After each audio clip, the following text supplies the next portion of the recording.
नागभूषणं मृगधरं वन्दे पशूनां पतिं वन्दे सूर्यशशाङ्कवन्निनयनं वन्दे मुकुन्दप्रियं वन्दे भक्तजनाश्रयं च वरदं वन्दे शिवं शङ्करम्। हर हर भोले शंकरा नटराज शुभकरा शशिशेखरा त्रिपुरहरो। हर हर भोले शंकरा नटराज शुभकरा शशिशेखरा त्रिपुरहरो। हर ओम हर ओम हर हरा हरा हर ओम हर ओम हर ओम हर हरा हरा हर ओम। ओम नमः शिवाय ओम नमः शिवाय ओम नमः शिवाय ओम नमः शिवाय ओम नमः शिवाय ओम नमः शिवाय ओम नमः शिवाय ओम नमः शिवाय। हर हर भोले शंकरा नटराज शुभकरा शशिशेखरा त्रिपुरहरो। हर हर भोले शंकरा नटराज शुभकरा शशिशेखरा त्रिपुरहरो। हर ओम हर ओम हर हरा हरा हर ओम शिव ओम शिव ओम शिव शिव शिव शिव ओम। ओम नमः शिवाय ओम नमः शिवाय ओम नमः शिवाय ओम नमः शिवाय ओम नमः शिवाय ओम नमः शिवाय ओम नमः शिवाय। चंद्रशेखरा नमः शिवाय नमः शिवाय चंद्रशेखरा नमः शिवाय।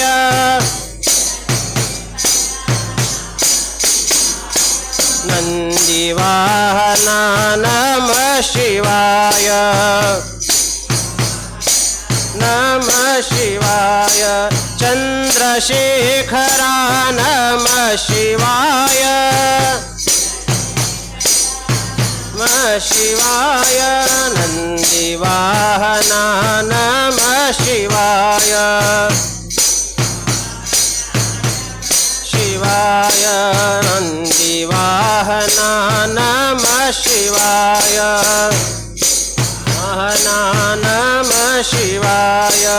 ओम नमः शिवाय ओम नमः शिवाय ओम नमः शिवाय ओम नमः शिवाय ओम नमः शिवाय ओम नमः शिवाय ओम नमः शिवाय ओम नमः शिवाय ओम नमः शिवाय ओम नमः शिवाय ओम नमः शिवाय ओम नमः शिवाय ओम नमः शिवाय ओम नमः शिवाय ओम नमः शिवाय ओम नमः शिवाय। हर हर भोले शंकरा नटराज शुभकरा शशिशेखरा त्रिपुरहरो। हर हर भोले शंकरा नटराज शुभकरा शशिशेखरा त्रिपुरहरो। हर ओम हर ओम हर हरा हरा हर ओम हर ओम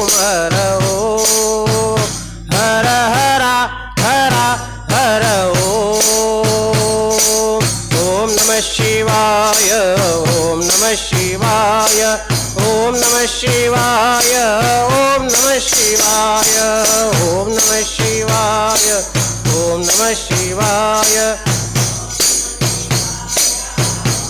शिवाय ॐ नमः शिवाय ॐ नमः शिवाय ॐ नमः शिवाय ॐ नमः शिवाय ॐ नमः शिवाय ॐ नमः शिवाय ॐ नमः शिवाय ॐ नमः शिवाय ॐ नमः शिवाय ॐ नमः शिवाय नमः शिवाय ॐ नमः शिवाय ॐ नमः शिवाय हरिः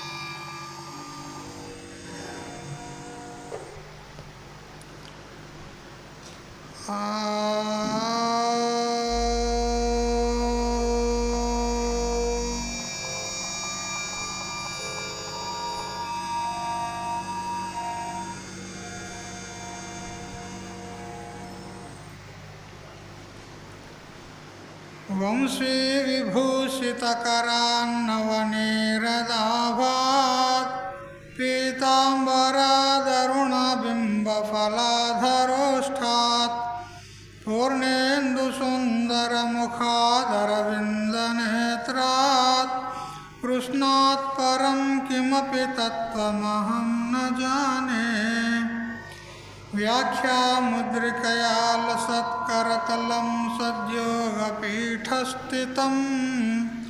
वामे जानुतले दधानमपरं हस्तं सुविद्यानिधिं विप्रव्रातवृतं प्रसन्नमनसं पाथोरुहङ्गद्युतिं पाराशर्यमतीव पुण्यचरितं व्यासं स्मरेत् सिद्धये श्रुतिस्मृतिपुराणानामालयं करुणालयं नमामि भगवत्पादं शङ्करं लोकशङ्करम् ईश्वरो गुरुरात्मेति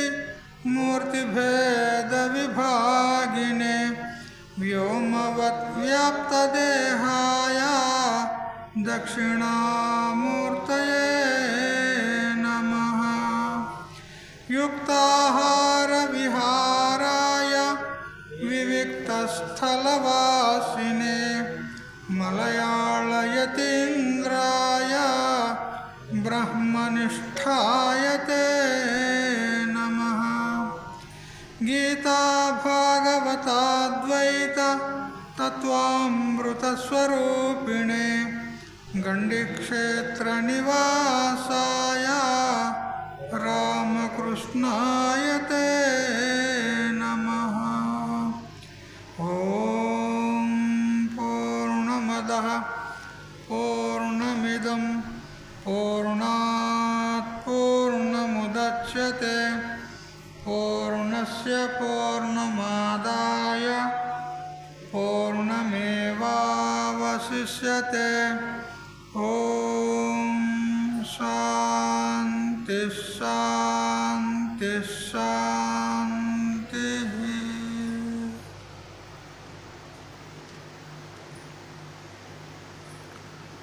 స్వాంత పరికల్పిత బ్రహ్మాండాంతర్వర్తి సకల ప్రాణికోట్ల యొక్క అసత్ జడ దుఃఖ మోహాత్మకమైనటువంటి సకల ఉపాధుల కంటే విలక్షణమై సత్ చిత్ ఆనంద రూపము చేత స్వయం ప్రకాశమానమై వెలుగొందుచున్నటువంటి ప్రత్యేక అభిన్న పరమాత్మకు సాష్టాంగ ప్రణమిల్లుతూ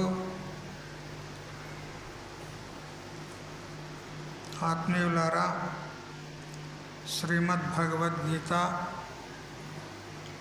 ద్వితీయ అధ్యాయము సాంఖ్యయోగంలో 22 శ్లోకాల పర్యంతం తెలుసుకున్నాం.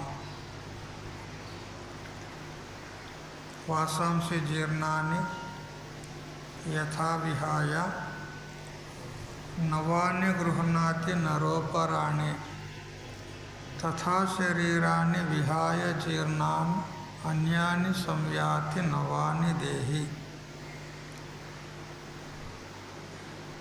మానవుడు జీర్ణమైనటువంటి వస్త్రాలను వదిలేసి నూతన వస్త్రాలను ఏ విధంగా ధరిస్తాడో అదేవిధంగా ఈ జీవాత్మ, ఈ దేహి కూడా జీర్ణమైనటువంటి శరీరాలను అనగా ప్రారబ్ధ క్షయముతోడనే శరీరాల యొక్క పతనమవుతుంది. ప్రారబ్ధ క్షయం అంటేనే ఇక్కడ జీర్ణము అనే శబ్దానికి అర్థం. ఈ విధంగా జీర్ణమైనటువంటి శరీరాలను వదిలిపెట్టి మరి నూతన శరీరాలను ధారణ చేసుకుంటాడు. తాను మాత్రం నిర్వికారంగా ఉంటాడు. అతనికి ఎన్నడూ నాశనం లేదు. నిత్యుడు, సనాతనం. తరువాత ఆత్మను నాశనం చేయగలిగ సమర్థమైనటువంటి వ్యక్తులు కానీ వస్తువులు కానీ ప్రపంచంలో ఏది కూడా లేదు అని అంటూ 23వ శ్లోకాన్ని ప్రవృత్తం చేస్తున్నాడు. చదవండి. నైనం చిందంతి శస్త్రాణి నైనం దహతి పావకః నచైనం క్లేదయంత్యాపో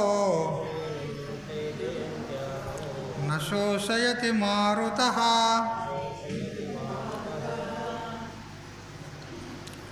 ఏనం అంటే ఈ ఆత్మను,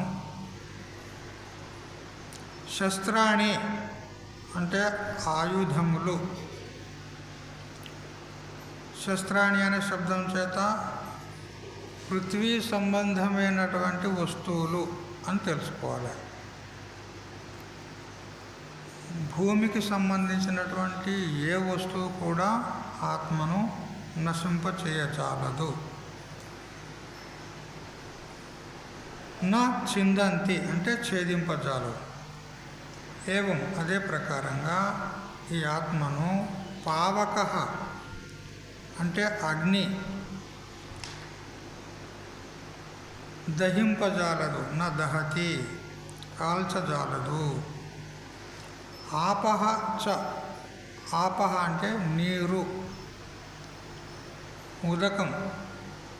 ఇది కూడా ఆత్మను నా క్లేదయంతి అంటే తడుపజాలదు. మారుతః అంటే వాయువు. ఇది కూడా ఏనం అంటే ఈ ఆత్మను నా శోషయతి అంటే కృషింపజాలదు లేదా ఎండింపజాలదు అని కూడా మనం అర్థం చేసుకోవాలి.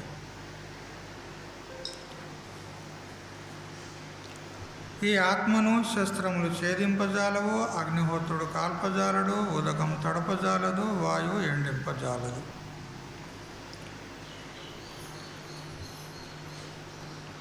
పంచభూతాలు ఆత్మను ఏ విధమైనటువంటి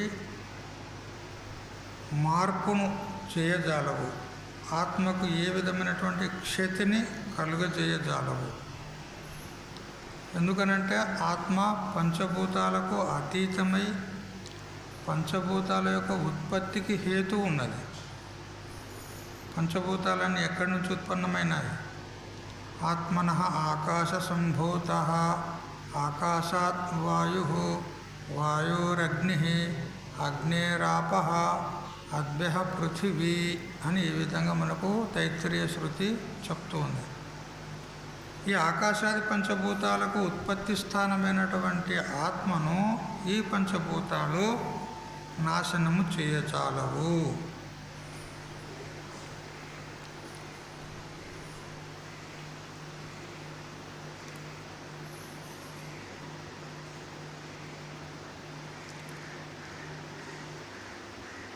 అపరోక్షమైన ఈ ఆత్మను, ఈ ఆత్మ మనకు పరోక్షం ఉందా అపరోక్షం ఉందా చెప్పండి. ఆత్మ అంటే ఎవరో కాదు కదా, నీవే కదా. మరి నీకు పరోక్షం ఉన్నావా, ప్రత్యక్షం ఉన్నావా, అపరోక్షం ఉన్నావా? స్వర్గాదులు ఉన్నాయి, అవి పరోక్షంలా అపరోక్షంలా? పరోక్షములు కదా. అక్షాణం పరహ పరోక్ష. మన ఇంద్రియాలకు గోచరం కావు, పరోక్షములు అనపడతాయి. ఈ దేహాది మనకు గోచరమైనటువంటి ప్రపంచం ఇది ప్రత్యక్షం ఉంది, కానీ ఆత్మ అపరోక్షం ఉన్నది. ఇక్కడ వివేకం ఉన్నది చాలా. ఇంద్రియాలకు గోచరము కానటువంటి దూరంగా ఉన్నటువంటి వస్తువులకు పరోక్ష వస్తువులు అంటాం. ఇక ఇంద్రియాల చేత తెలియబడే వస్తువుకు ప్రత్యక్షములు అంటాం. అక్షాణం ప్రతి ప్రత్యక్ష, అక్షాణం పరహ పరోక్ష. ఇంద్రియాలకు అతీతంగా దూరంగా ఉంటే అక్కడ అంటే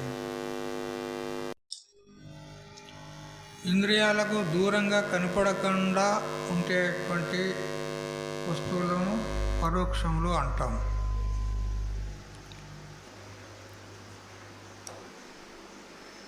మన చక్షురాది ఇంద్రియాలకు దగ్గరలో ఎదురుగా కనపడేలాగా ఉంటే వాటికి ప్రత్యక్షములు అంటాం. ఉదాహరణకు ఎదురుగా ఘటము, పటము, పాషాణం ఈ వస్తువులన్నీ ఎదురుగా ఉన్నాయి, ఇవన్నీ ప్రత్యక్షములు అంటాం. మరి ఇవే కాకుండా మనకు శరీరం కూడా ప్రత్యక్షం ఉన్నది, ఇది కూడా ఇంద్రియాల చేత తెలియబడుతుంది. దీనికంటే లోన ఇంకేమన్నా మనకు తెలుస్తున్నాయా? ఈ శరీరం కంటే లోన ఏమన్నా తెలుస్తున్నాయా మీకు? విచారం చేయలేదా ఎప్పుడు? సుఖ దుఃఖాలు మీకు తెలుస్తాయా లేదా? నాకు దుఃఖం కలుగుతుంది, నాకు సుఖం కలుగుతుంది అంటారా లేదా? తెలిసి అంటారా, తెలియక అంటారా? తెలిసి అంటారు కదా, అంటే తెలియబడుతున్నాయి. మరి అవి ఇంద్రియ ప్రత్యక్షంలా. ఆ సుఖ దుఃఖాలను కళ్ళతో చూసారా? సుఖదులు కళ్ళ కనపడతాయా? కనపడవు, కానీ తెలుస్తున్నాయి. మరి వీటికి పరోక్షములనన్నా ప్రత్యక్షములనన్నా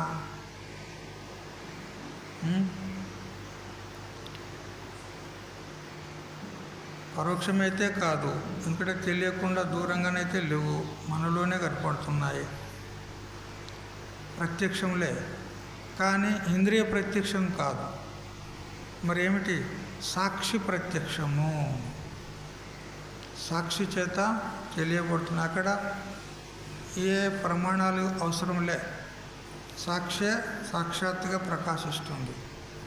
ఈ సుఖ దుఃఖాలను, మనస్సును, మనోధర్మాలైనటువంటి కామ, క్రోధ, లోభ, మోహ, మదమాచార్యాలు, కామ సంకల్ప, విచికిత్స, శ్రద్ధ, అశ్రద్ధ, ధృతి, అధృతి, భీహి, ధీహి, హ్రీహి ఇత్యేతత్సర్వం మన ఏవ అని అంటూ బృహదారణ్యకోపనిషత్తు 1:5-13 చెప్తుంది.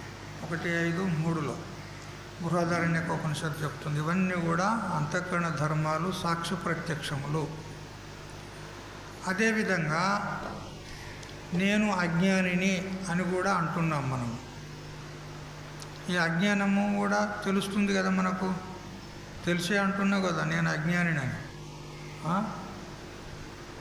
తెలియకుండా అంటలేవు. తెలియకపోతే నేను అజ్ఞానం ఎలా అంటావు? తెలిసింది కాబట్టి అంటున్నావు. మరి అజ్ఞానం కూడా తెలిసింది, అది కూడా మరి ప్రత్యక్షమా పరోక్షమా అంటే అది కూడా ప్రత్యక్షమే, లేదా అపరోక్షమని కూడా చెప్పవచ్చు. పరోక్షము కానిది అపరోక్షం, ప్రత్యక్షము కాదు, ఎందుకంటే ఇంద్రియ గోచరం కాదు. సుఖ దుఃఖాలు, ఈ అజ్ఞానము అపరోక్షములను కూడా చెప్పవచ్చు. మరి దేని చేత తెలియబడింది అజ్ఞానము అంటే అది కూడా సాక్షి చేతనే తెలియబడింది. అజ్ఞానం ఉన్నది అని సాక్షి చేతనే సిద్ధి అవుతుంది. సాక్షి అంటే ఎవరో కాదు, నువ్వే. నీ చేతనే సిద్ధమవుతుంది. మరి నీవు స్వయంగా ప్రత్యక్షమా, పరోక్షమా, అపరోక్షమా? నువ్వెట్లా ఉన్నావు అనంటే స్వయంగా శృతి మాత్రమే చెప్పింది, మనందరి అనుభవం కూడా ఉంది. యత్ సాక్షాత్ అపరోక్షాత్ బ్రహ్మ. బ్రహ్మ అంటే బ్రహ్మ అభిన్న సాక్షి. ఆత్మ ఎట్లున్నది? సాక్షాత్ అపరోక్షం ఉన్నది. అంటే ఇంత దగ్గర పరోక్షం అని కానీ, ప్రత్యక్షం అని కానీ, అపరోక్షం అని కానీ చెప్పుకున్నటువంటి ఏ వస్తువులు ఉన్నాయో అవి వృత్తి ద్వారా, అంతఃకరణ వృత్తి ద్వారా తెలుసుకున్నాం. అజ్ఞానం కూడా అవిద్య వృత్తి ద్వారానే తెలియబడుతుంది కదా. అయితే అక్కడ వాటికి ఒక ద్వారం అంటే ఒక సాధనం ఉంది. అవి తెలియబడాలంటే అంతఃకరణం అనేది ఒక సాధనం ఉన్నది. కానీ ఆత్మకు ఏం సాధనాలు అవసరం ఉన్నది? యత్ సాక్షాత్ అపరోక్షాత్ బ్రహ్మ. అది సాక్షాత్ అపరోక్షం ఉన్నది. కాబట్టి ఈ అపరోక్షమైనటువంటి ఆత్మను బాహ్యంగా ఉన్నటువంటి ఈ కత్తులు, కటారులు, అగ్ని, నీరు, వాయువు ఇవన్నీ ఏం చేయగలవు అంటాడు. అందుకని ఈ పృథ్వీ సంబంధమైనటువంటి, జల సంబంధమైన, అగ్ని సంబంధమైన, వాయు సంబంధమైన అస్త్రశస్త్రాలు ఏవి కూడా దేహి అయినటువంటి ఆత్మపై ఏ విధంగా తమ ప్రభావాన్ని చూపలేవు.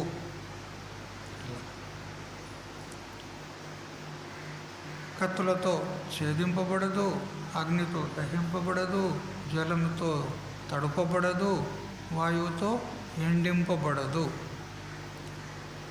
ఇప్పుడు మీరు బట్టలు శుభ్రం చేసి అలా ఆరేస్తారు, మీరు దండెం పైన ఆరేస్తారు, అవి ఎండుతాయి కదా. దేనివల్ల ఎండినాయి అవి?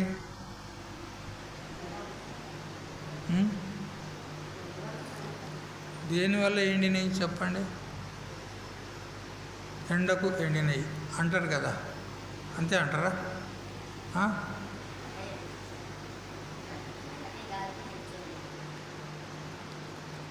మరి ఎండ లేనప్పుడు ఇప్పుడు ఈ నీడకు కూడా మీరు ఆరేస్తే ఎండుతాయి.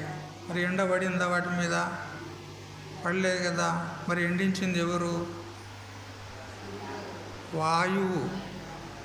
ఎండించే గుణము వాయువులో ఉంది.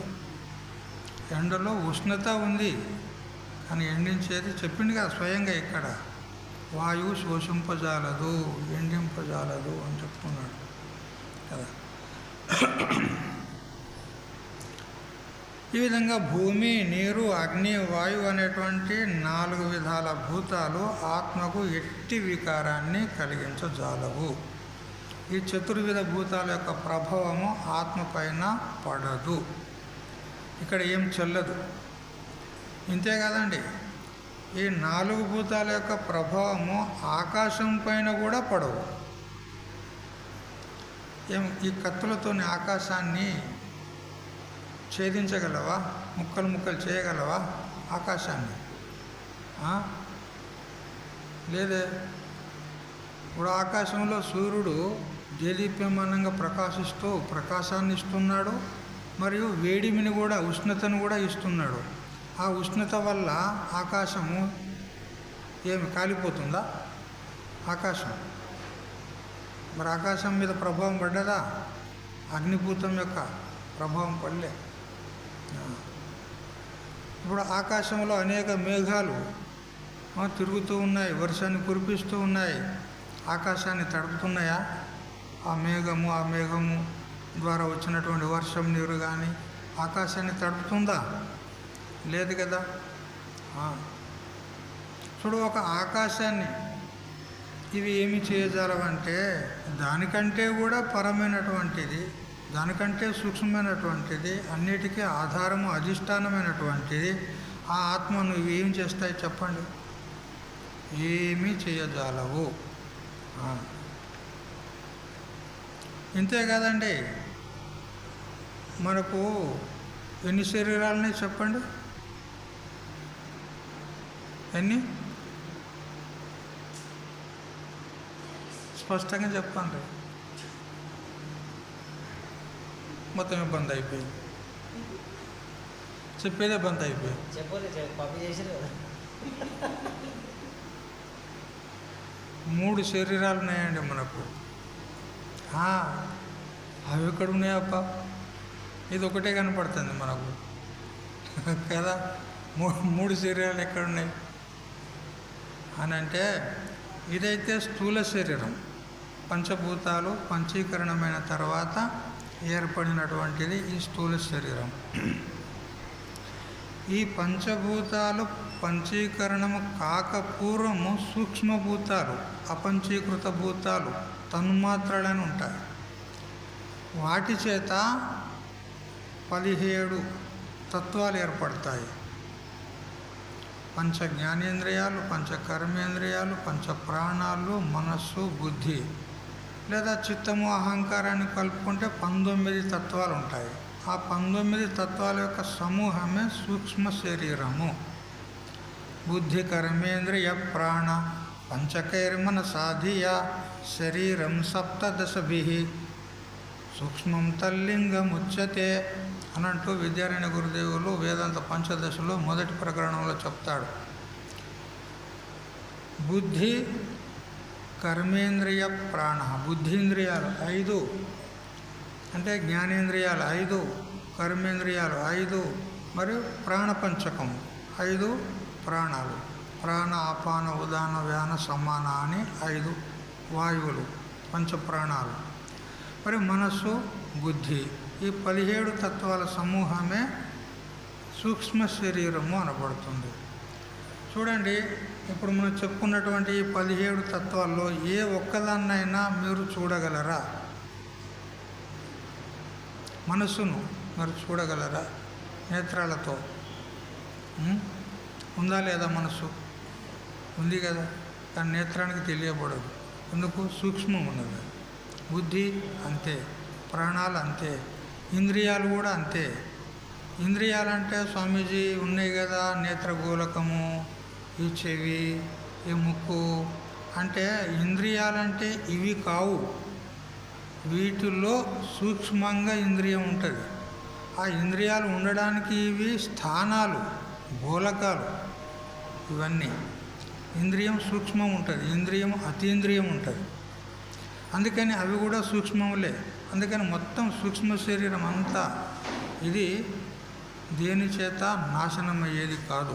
ఇప్పుడు మనం చెప్పుకున్నటువంటి కత్తులతోని కానీ, మరి వాయువుతో కానీ, నీటితో కానీ, అగ్నితో కానీ నాశనం అయ్యేది కాదు సూక్ష్మ శరీరం.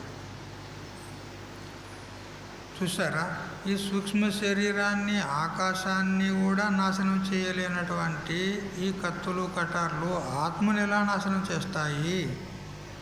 చేయవు. ఇట్లా అయితే ఇక్కడ అర్జునుడు అంటాడు, చూడు, ఆత్మ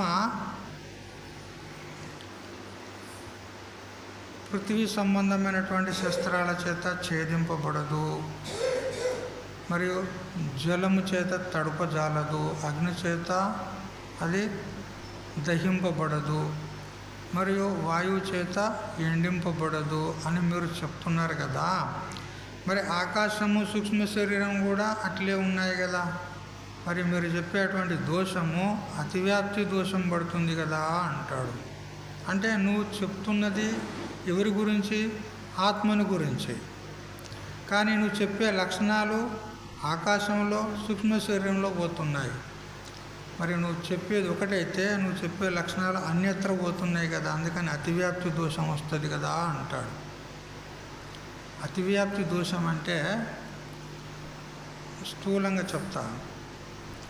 ఒక ఆయన గోవు ఎలా ఉంటుంది అని అడిగినాడు అనుకోండి.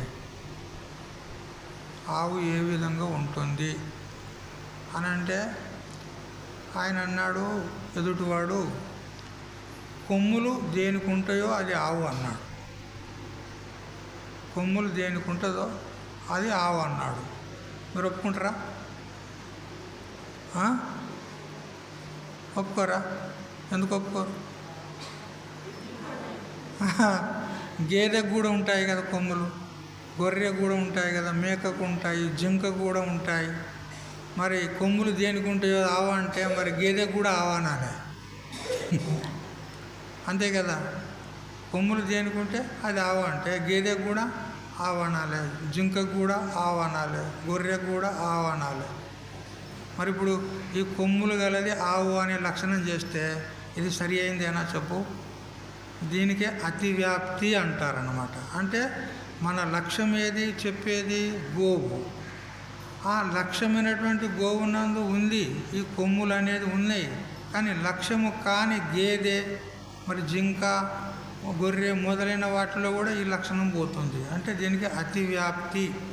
అతిక్రమించి అంటే మన లక్ష్యాన్ని అతిక్రమించి అక్కడ వ్యాపిస్తుంది లక్షణం గేదె మొదలైన వాటిలో. అందుకని దీనికి ఏం దోషం అంటారు? అతివ్యాప్తి దోషం అంటారు. అట్లా 3 దోషాలు ఉంటాయి. అతివ్యాప్తి, అవ్యాప్తి, అసంభవం అనే దోషాలు ఉంటాయి. అవన్నీ వద్దు మనకు. అయితే ఇక్కడ ఆత్మ లక్షణాలు చెప్తున్నాడు. ఆత్మ కత్తుల చేత ఛేదించబడేది కాదు, నీరు చేత తడపబడదు, మరియు అగ్ని చేత దహింపబడదు, మరియు వాయువు చేత ఎండింపబడదు అని చెప్తే మరి ఆకాశంలో కూడా ఈ లక్షణాలు ఉన్నాయి కదా. ఆకాశం కూడా తడపబడదు, ఛేదింపబడదు, ఎండింపబడదు, ఏది లేదు. సూక్ష్మ శరీరం కూడా అంతే ఉన్నది. మరి లక్షణము అతివ్యాప్తి అవుతుంది కదా. ఇది దోషం అంటారు శాస్త్రంలో. నువ్వు చెప్పేదాని యందు ఉంది లక్షణము, కానీ అన్యత్ర కూడా పోతుంది. అందుకని అట్లా ఉండొద్దు లక్షణము. నీవు ఏ వస్తువుని గురించి చెప్తున్నావో ఆ లక్షణము దాని యందే ఉండాలి, వేరే దాని యందు కనపడొద్దు. ఇప్పుడు అట్లా ఆవు లక్షణం చెప్పు, ఆవుకు ఒక లక్షణం చెప్పు. ఆవు యందే ఉండాలి, అన్యత్ర ఎక్కడ ఉండొద్దు. నువ్వు చెప్పు, ఆవు అంటే దేనికంటారు? చెప్పండి అమ్మ. ఏమన్నా చెప్పాను కదా, గంగడోలు గలది ఆవు, గలకంబలం కదా, చర్మ విశేషం వేలాడబడి ఉంటుంది కదా మెడ కింద. ఆ విధమైనటువంటి చర్మ విశేషము దేనికి ఉంటుందో అది ఆవు ఖచ్చితంగా. అటువంటిది లక్షణము ఆ చర్మ విశేషం గల పశువు ఇంకొకటి లేదుగా. ఏదది? అది ఆవు కాదు, గాడిది అది. అవో గిది ఆవు. ఇక్కడ ఉంది చూడు, రోజు పూజ చేస్తారు చూడు, రోజు పూజ చేస్తారు చూడు, అది ఆవు. అవతల్లి గాడిది. మీరు పాలు తాగేది గాడిద పాలు. ఎందుకు? అది సంకర జాతి కదా, అది శుద్ధమైన ఆవు కాదు. ఆవు అనేది ఇట్లా ఉంటుంది, అవి ఎదురుగా కనపడుతుంది చూడు, ఒక రోజు మనం పూజ చేస్తున్నాం కదా, అది ఆవు.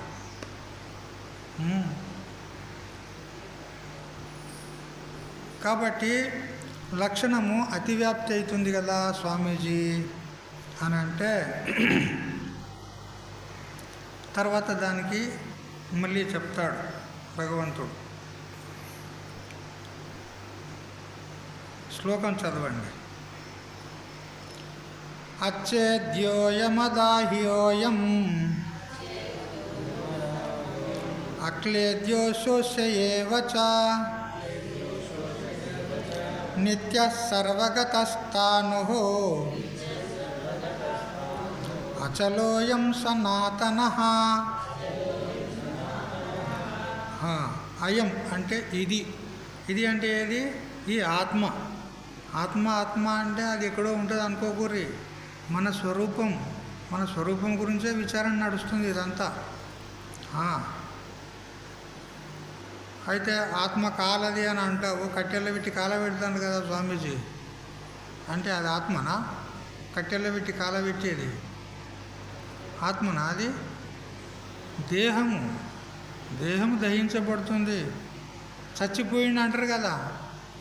పోయినాకనే కాల పెడతారా? మన ప్రాణం ఉన్నాక కాల పెడతారా? పోయినాక కాల పెడతారా? ప్రాణం ఉండగానే కాల పెడతారా? కదా, పోయినాకనే కదా. మరి ఇప్పుడు కాల్చబడేది ఏది? ఆత్మనా దేహమా? దేహము. ఆత్మ కాల్చబడదు. అందుకని ఈ ఆత్మ అచ్ఛేద్య అంటే ఛేదింపదగినది కాదు. మరియు అదాహ్య దహింపదగినది కాదు, అక్లేద్య అంటే తడుపదగినది కాదు, అశోష్య ఎండింపదగినది కాదు అంటాడు. ఎందుకు కాదు అంటే నిత్య, అది నిత్యం ఉన్నది.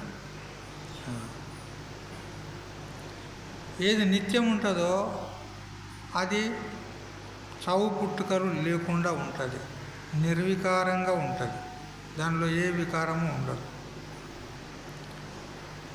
ఏకరీతిగా ఉంటుంది. సర్వగత అంటే సర్వవ్యాపకమై ఉంటుంది. స్థాను అంటే నిశ్చలంగా ఉంటుంది.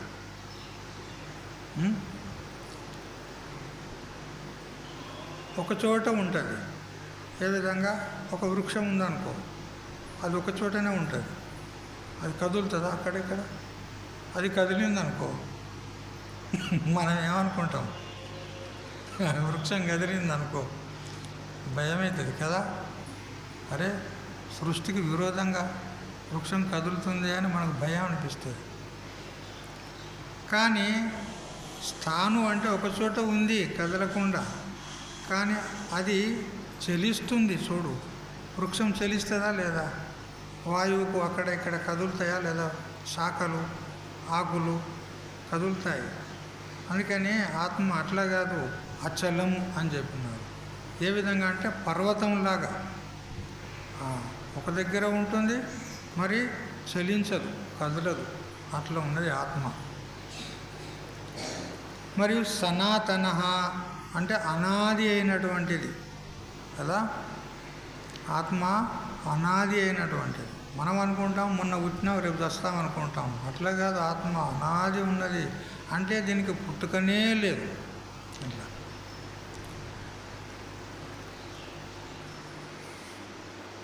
ఈ ఆత్మ నిత్యము, సర్వగతము, స్థానువు, అచలము, సనాతనము. నిత్యం ఉన్నది కాబట్టి దీనికి ఉత్పత్తి నాశాలు లేవు. సర్వగతం అంతటా వ్యాపించి ఉన్నది కాబట్టి దీన్ని మనము పొందదగింది లేదు. ఎందుకు? నిత్యప్రాప్తం ఉన్నది, సర్వత్రా ఉన్నది. నువ్వు ఎక్కడ పోతే అక్కడనే ఉన్నది. దాన్ని పొందేది ఉంటుంది, ఏమి ఉండదు. నువ్వు ఎక్కడ పోతావో నీకంటే మొదలే అది ఉంటుంది. ఆకాశం చూడండి, నువ్వు ఏ ఊరికి పోయినా కానీ నీకంటే మొదలే ఉంటుందా లేదా? ఆడ నువ్వు పోయినాక వస్తుందా నీ వెనక ఆకాశం? రాదు కదా, నీకంటే మొదలే ఉంటుంది. ఎందుకు? వ్యాపకం ఉన్నది. అందుకని ఆత్మ కూడా వ్యాపకం ఉన్నది కాబట్టి దీన్ని పొందడానికి అవకాశం లేదు, ఇది ప్రాప్తం చేసుకోవడం అవకాశం లేదు. ఎందుకంటే అది నిత్యప్రాప్తం ఉన్నది, సర్వత్రా ఉన్నది. మరి స్థాను ఉన్నది కాబట్టి దీనికి వికారం లేదు, ఏ విధంగా మార్పులు చేర్పులు లేవు. మరి అచలం ఉన్నది కాబట్టి దీనికి సంస్కార్యం కాదు, సంస్కరింపబడదు అని క్రియాసాధ్యములైనటువంటి 4 ఫలాలు చెప్పి అవి ఆత్మకు లేవు అని చెప్పినాడు. వాటి గురించి తర్వాత తెలుసుకుందాము. మొదలు ఒక కథ తెలుసుకుందాం. కథ కావాలి కదా మనకు కదా. టీవీ సీరియల్ ఇచ్చేటప్పుడు మధ్య మధ్యన అడ్వర్టైజ్ ఇస్తారు కదా, అట్లా మధ్య మధ్యన ఇవి అడ్వర్టైజర్లు అనమాట. ఈ కథలు, అవి కథలు వింటేనే కానీ మనకేమైనా కొద్దిగా ప్రసన్నత అనిపిస్తుంది, అంతే కదా. అయితే ఒక తాబేలు, ఒక కుందేలు, 2 స్నేహితులు. ఒకనాడు వాటిలో ఒక స్పర్ధ ఏర్పడింది. అవి పోటీ పెట్టుకున్నాయి. ఏమనంటే మన ఇద్దరిలో ఎవరు వేగంగా పరిగెత్తగలరు అని పోటీ పెట్టుకున్నాయి. కుదురుతుందా ఈ పోటీ, ఈ స్పర్ధ? కుదురుతుందా? తాబేలుకు కుందేలుకు ఈ పోటీ నడుతుందా? తాబేలేమో కుందేలు ఒక్కసారి గంతేసినా అక్కడ పోతుంది. ఈ రెండింటికి పోటీ పెట్టుకుంటే నడుస్తుందా? కానీ తాబేలు అట్లా వెనకంజ వేయలే, నేనే గెలుస్తా అని దానికంత ధైర్యం దానికంత ధైర్యం కదా. కుందేలు బావా నేనే గెలుస్తా, మన ఇద్దరం పోటీ పెట్టుకుందాం, ఎవరు వేగంగా పరిగెత్తుతారో చూద్దాం. అప్పుడు అరే మూర్ఖుడా, నీకేం ఒక కాలు తీసి కాలు పెట్టడానికి 5 నిమిషాలు పడుతుంది నీకు, నువ్వు నాతో ఏ విధంగా నువ్వు పందెం కట్టగలవు, ఎలా పరిగెత్తగలవు నువ్వు అంటే, లేదు నీకంటే నేనే మొదలు పోతా అని. అప్పుడు సరే బెట్ అంటే బెట్ అంతే. మరి టార్గెట్ పెట్టుకోవాలి కదా, ఒక టార్గెట్ అంటే ఎక్కడి దగ్గర మనం పరిగెత్తాలి. అప్పుడు వాటికి ఆ పరిసరం అంతా ఎరికే కాబట్టి ఫలానా చెరువు దగ్గర అక్కడ ఒక వటవృక్షం ఉంటుంది. నీకెరికే నాకెరికే, నీకెరికేనా?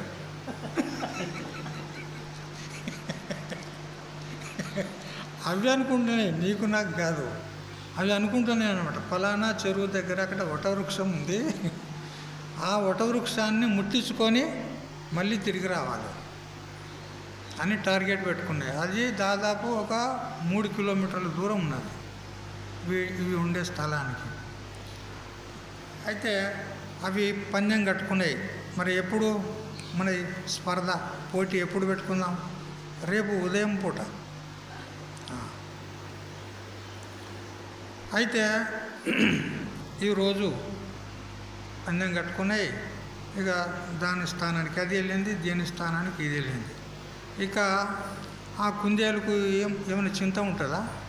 అయ్యో నేను గెలుస్తానా లేదా అని చింత ఉంటుందా? కుందేలుకు ఏం చింత ఉండదు. నిర్భరంగా మంచిగా దాని గుట్లో హాయిగా పడుకున్నది. ఎప్పుడు ఉదయం అవుతుందా, సూర్యోదయం అవుతుందా అని చూసుకుంటూ హాయిగా పడుకున్నది. ఇక ఈ తాబేలు ఇది పందెమైతే కట్టింది, కానీ గెలుస్తుందా? గెలవదు. మరి ఏం చేసేది? ఇప్పుడు కుందేలును ఓడించాలి అని చెప్పి తన పరివారాన్ని అంతా పిలిచింది, మొత్తం సైన్యాన్ని. చెరువులోకి పోయింది. రండి అందరు రండి అని అందరిని పిలిచింది.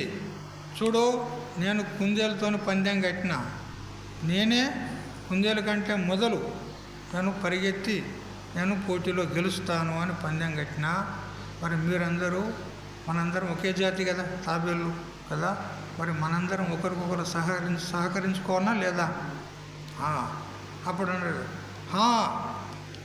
స్నేహితుడా, మేము మీకు సహకరిస్తాం అని అందరూ ఓకే అన్నారు. మరి ఎట్లా చేసేది? ఉపాయం ఏంది గెలిచడానికి? ఏం ఉపాయం అని అంటే, అప్పుడు ఈ తాబేలు అన్నది, చూడు నేను ఇక్కడనే ఉంటా, నేను ఇక్కడే ఉంటా. ఇక మీరు ఒక్కొక్కరు ఒక్కొక్క 50 మీటర్ల దూరంలో, 100 మీటర్ల దూరంలో మీరు ఒక్కొక్కరు ఈ రాత్రికే ప్రయాణం కండి, ఈ రాత్రికే ప్రయాణం కండి. ఒక్కొక్కరు 100 మీటర్ల మీద ఒకరు, మరొక 100 మీటర్ల మీద ఒకరు, మరొక 100 మీటర్ల ఒకరు, ఇట్లా ప్రతి 100 మీటర్ల మీద ఒక్కొక్కరు అక్కడ ఉండాలి. లాస్ట్కు పోయి ఒకడు ఉండాలి చివరికి అని అంటే ఓకే అనుకున్నారు. ఇక ప్రయాణం సాగించారు. తెల్లారి దగ్గర ప్రయాణం చేసినారు. అక్కడి దగ్గర ఇక ఒకడు కొంత దూరం, ఒకడు కొంత దూరం, ఒకడు కొంత దూరం పోయారు. చివరికి లాస్ట్లో ఒకడు పోయి ఉన్నాడు ఆ వటవృక్షం దగ్గర. అప్పుడు తెల్లారింది. తెల్లారినాక ఇక ఈ పందెం కట్టుకున్న స్థలం ఉన్నది కదా, అక్కడికి కుందేలు వచ్చింది. దానికంటే మొదలే తాబేలు ఆనే ఉన్నది. ఏమే కుందేలు బా, ఇంత లేట్ చేసి నువ్వు ఏందంటుంది అది, ఇంత ఆలస్యం ఎందుకు చేసినావు అంటుంది. నువ్వు అప్పుడే వచ్చినావా? అప్పుడే వచ్చినా నేను అంటాను. సరే ఇప్పుడు పందెం ప్రారంభం చేద్దామా? చేద్దాం. 1 2 3 చలో. కుందేలు పరిగెత్తింది. చంగున ఎగిరింది, అది పోయింది. ఇది ఇన్నే ఉండదు. అది ఒక 100 మీటర్ల దూరం పోయి ఇట్లా వెనక్కి చూస్తామనేసరికి ఏమే కుందేలు బావా నేను అప్పుడే వచ్చినానంటుంది. అక్కడ ఉన్నది. నువ్వు ఇంకా గింత ఇక్కడనే ఉన్నావా, నేను అప్పుడే వచ్చినా. అరే కొంపలు అంటుకున్నాయి కదా అనుకున్నది. ఇంకా మరీ పరిగెత్తుతుంది, మరీ వేగంగా పరిగెత్తుంది. అట్లా మరికొంత దూరం పోగానే ఇంత దూరం వచ్చిందా అది అనుకొని అలా నిలబడి వెనక్కి తిరిగి చూస్తారు. ఏ బావా నీకంటే నేను మొదలే వచ్చినా అని అక్కడ ఉండదు అంటుంది ఇంకో తాబేలు.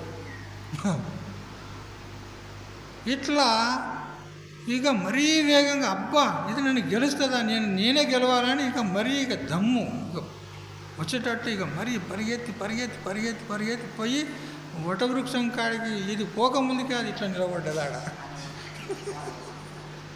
ఆడ మొదలు పోయింది రాత్రి ఎప్పుడు అది. ఏ నేనే వచ్చినా మొదలు,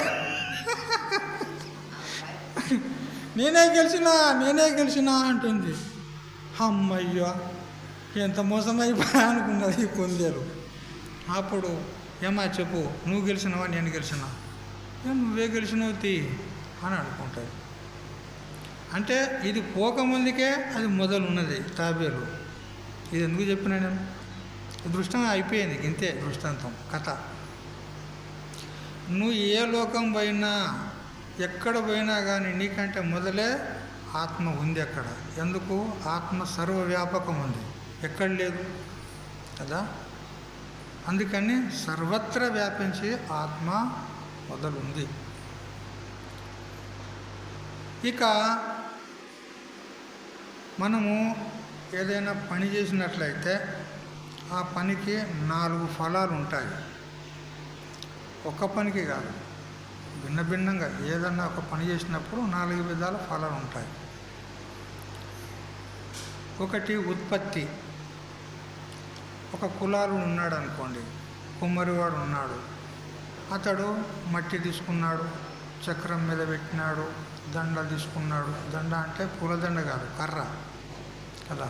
కర్ర తీసుకున్నాడు, తింపినాడు, తింపి ఒక కుండ తయారు చేసినాడు. ఇప్పుడు కుండ ఏమైంది? ఉత్పన్నమైంది కదా. ఈ ఉత్పత్తి ఎలా జరిగింది? కర్మ చేస్తేనే అయింది కదా. కులాలుడు కర్మ చేశాడు, ఆ చక్రాన్ని తింపడము, దాన్ని వానడము, ఇట్లా అదంతా చేశాడు. అంటే కర్మ చేత ఉత్పత్తి అనేది ఒక ఫలం ఉంటుంది. ఇంకొకటి, మనము నడుచుకుంటూ కానీ లేదా వాహనం మీద కానీ బాటను అనుసరించిపోతే మనకు ఒక గ్రామం అంటూ ప్రాప్తమవుతుంది కదా. అంటే ఈ గమన రూప క్రియ ఏదైతే ఉందో ఈ క్రియ చేత మనకు గ్రామము ప్రాప్తమైంది అంటాం కదా. మరియు పాలను పెరుగు చేస్తారు కదా మీరు కదా. ఆ పాలు పెరుగు అయినాయి అని అంటే పాలలో ఏదైనా క్రియ జరిగిందంటారా జరగలేదంటారా? పాలలో క్రియ జరిగిందంటారా జరగలేదంటారా? జరిగింది, మనకు తెలియదు కానీ లోన జరిగింది. పాలలో క్రియ జరిగి ఆ పాలు వికారాన్ని పొంది పెరుగైపోయినాయి. చూడు, ఆ క్రియకు ఫలం ఏమిటి? వికారం. ఇక మనము దీపావళి పండుగకో, సంక్రాంతి పండుగకో, దసరా పండుగకో మన ఇల్లును శుభ్రం చేసుకుంటాం కదా. ఏమన్నా చెత్త చెదారము, అది ఆ సాలె పురుగులు అవన్నీ జాలి కడతాయి కదా ఏమంటారు ఇక్కడ, బల్లిపాత్ర ఏదో అంటారు. ఆ సాలె పురుగు కట్టే గూళ్ళు అవన్నీ ఉంటాయి. అవన్నిటినీ దాంతో దులుపుతాం, పెద్ద చీపురుతో దులుపుతాం. దీనికి ఏమంటారంటే, ఇప్పుడు ఈ దులుపుట అనేటువంటి ఒక క్రియ, దాంతో ఏమైందంటే దోషము దూరమైంది. అంటే మాలిన్యం ఏదైతే ఉందో, దుమ్ము ధూళి దూసర ఏదైతే ఉందో అది దూరం అయిపోయింది కదా. మరి ఆ తర్వాత మనం ఏం చేస్తాము? ఇంటికి సున్నం వేస్తాము లేదా రంగులు వేస్తాము కదా. ఇట్లా ఇప్పుడు ఏమైంది? ఆ ఇల్లు సంస్కరింపబడింది అంటాం. అట్లే యజ్ఞం చేసేటప్పుడు యజమాని భార్య నేతిలో చూడాలి.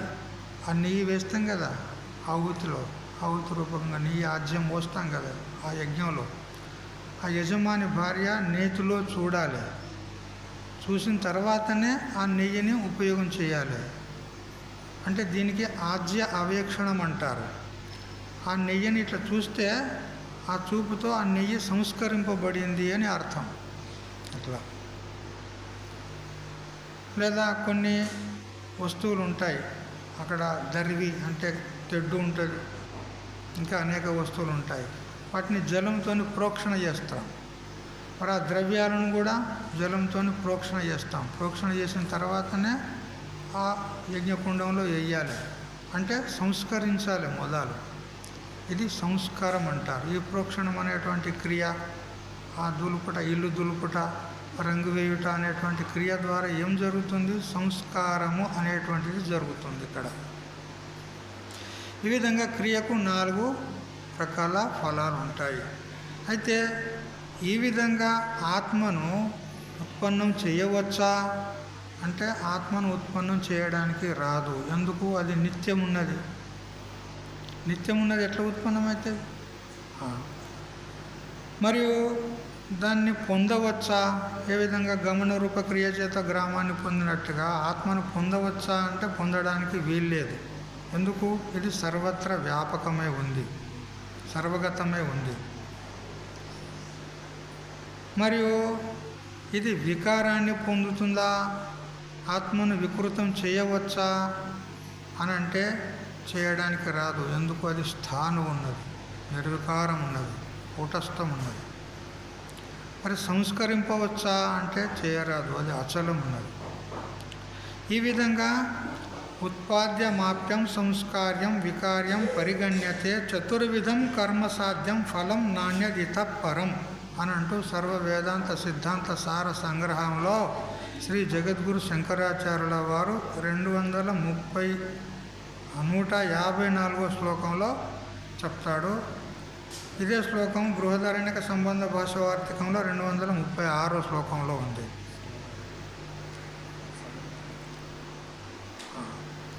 ఈ విధంగా ఆత్మ సనాతన వస్తువు. కానీ ఈ ఆకాశం కానీ సూక్ష్మ శరీరం కానీ సనాతనమని చెప్పడానికి రాదు. ఎందుకు? ఆకాశం ఆత్మనః ఆకాశ సంభూత అంటే ఆత్మ నుంచి ఆకాశం ఉత్పన్నమైంది, సనాతనం కాదు. ఇది అధునాతనం ఉన్నది, అంటే పుట్టింది ఉన్నది. అందువల్ల ఆకాశంలో కానీ సూక్ష్మ శరీరంలో కానీ అతివ్యాప్తి దోషం వస్తుంది కదా అని అన్నాడు కదా, ఆ దోషమేమీ రాదు అని ఈ శ్లోకం ద్వారా సమాధానం చెప్పినట్లయింది. ఇక తర్వాతి విషయం మనము సాయంత్రం చెప్పుకుందాము. ఇప్పుడు స్వాముల వారు సాయంత్రం వెళ్ళిపోతున్నాడు కాబట్టి ఆ స్వాముల వారి ఆ సాయంత్రం వంతు ఇప్పుడే ఇచ్చేస్తున్నాం. 1 గంట సేపు వారే చెప్తారు. హరి ఓం తత్సత్. ఓం సహనావతు సహనౌ భునక్తు సహ వీర్యం కరవావహై తేజస్వినావధీతమస్తు మా విద్విషావహై.